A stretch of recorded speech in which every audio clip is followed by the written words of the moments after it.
5, 4, 3, 2, 1. Do you realize how long ago that first Elvis album came out nationally? The big one, the first big one. Gosh, yeah. 1956 was Right. the release, March 23rd. Right. This recording sessions took place in January at RCA Victor in Nashville. Right. Gosh, what is that? 75 Yeah. years or so or more? Yep. I'd have to do the math, but it's a long time. The album spent 10 weeks in the #1 Billboard's pop albums chart. That's a lot of time. First rock and roll album to Right. make it to the top of the charts. But we here's the thing, that long ago, and yet we just heard it. It just sounds like yesterday. Yeah. It's so fresh. It's so good, especially every time they update the sound. Exactly, and that was a million-selling album of that genre, the first. That's pretty incredible. Yeah. The slogan we often say, and it's been used before, before anybody did anything, Elvis did everything. There you go. Once you enter the Blue Suede Connection family, forget about it. There ain't no getting out. So this comes from express.uk.com. And when John Wayne got introduced, he actually introduced himself to Elvis. He says, "My name is John Wayne," which really made Elvis kind of stutter and get all like nervous. He said, "I know who you are, sir," you know. And apparently whenever they saw each other, even before that, Right. on the set, apparently they got along really well because they have similar patriotic, conservative values. Certainly. And it was said that they got on like a house on fire. So, That. so it's really great. Good way to put it. I love it. Good stuff. Thank you once again. Now, we play our spots, or it's what you call a commercial in the radio world, a spot. The spot, yeah. We play our commercials, every so often here on the show, and you hear a little story about a book. Yeah. About what if God sent down an angel, and what if that angel was Elvis Presley? Right. Now, I want you to give a little more detail about that in your books, and tell people about what you're doing, what's coming, and all that good stuff. All right. Well, basically when I started writing these books, which in fact it's been almost 20 years ago. Wow. Yeah, that's how long the first book came out. It was basically just to bring Elvis back to us and to spread some love, God's love for us, and mix it together. And so I brought him back as an angel. I mean, that's kind of the only way to really bring him back, right? Yeah, exactly. And it was fun to put him in today's world because then you get to talk about, what would Elvis think about the new cars that are out? What would he think about phones, cell phones, Right. computers, being able to talk to fans? I always thought Elvis would love to get online and chat with He'd have fans. loved it. Yeah, I mean, he could do it from his bedroom, So, so that was the fun of it, and it was kind of an organic movement. Right. I didn't really advertise it. It just kind of took off. But the goal was to donate the author royalties, which I've always done, to some charity. A lot of them ones that Elvis himself, Sure. over the years, supported. Like I've supported St. Jude's is a big one. Yeah.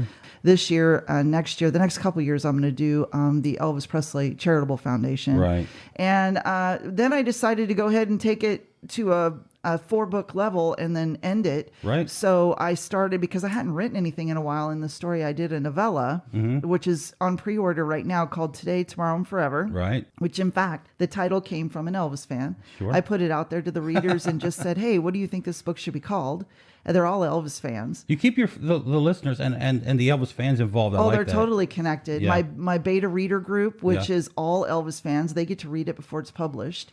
So that's the kind of stuff people get to be involved in. And there are Elvologists out there that will read these books and they'll dissect, and if there's anything that's not accurate, you're going to hear about it. But Well, you want to make sure they are accurate. Yeah, which is make great. sure. Well, it usually is, but Yeah. sometimes you get caught up in the story and you don't think about the detail. But I mean, even you. I mean, I've had you look at stuff and say, "What would Elvis say here?" I Would love it. Yeah, you would did he that say- recently. Yeah, would he use this word or would he use that word? Do you think? And it's really been a group fan effort all Right. these years, and the money does go to charity. The author royalties I do donate. So how does people find the books? One more time. All right. Well, you can come over to our website and find all the links for the book, so blueswadeconnection.com. But you can go to Amazon and just Google, or even Google Patricia Garber, which is what I wrote those books under before we were married. So, yeah, and it'll lead you to all these places. You're going to love them, folks. I'm telling you.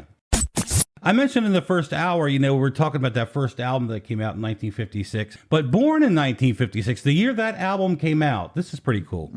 Actress Gina Davis, actress Carrie Fisher from Star Wars, Wow, really? Yeah. Actor Tom Hanks, actor Andy Garcia, and from Breaking Bad, Bryan Cranston. They were all born in 1956 when that album came out. Boxer Sugar Ray Leonard was born in 1956. And basketball star Larry Bird. They were all born in 1956 when that first Elvis album hit the Billboard charts.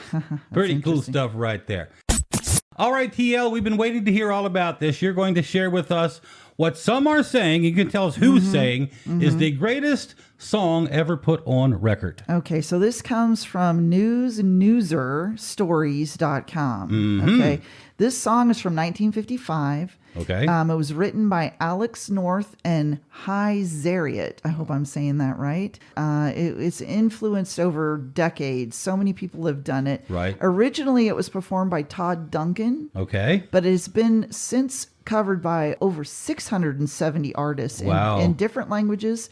The most obvious one that we know here in the U.S. is the Righteous Brothers 1965 version of Unchained Melody. That's the song they're saying, huh? That's the song they're saying is the most recorded song of all times. And of course, Elvis did it. We love it as Elvis fans. Right. Baz used it in the movie at the end. Oh my gosh, what a great rendition of it. Right. I think as Elvis fans, we relate to it emotionally because it kind of reflects where he was at that time of his life. But you got to respect, at the end. and you got to respect the Righteous Brothers, though. Oh, absolutely. Blue-Eyed Soul at its finest, right there. Yes. His version is known to be very charismatic and emotional. The song is weighted, and especially during the latter years of his life. And so it made me cry when they played it at the end of the movie. Do you want to hear it? Yes, I do. All right, this is the Moody Blue version of Unchained Melody. We are your Blue Suede Connection.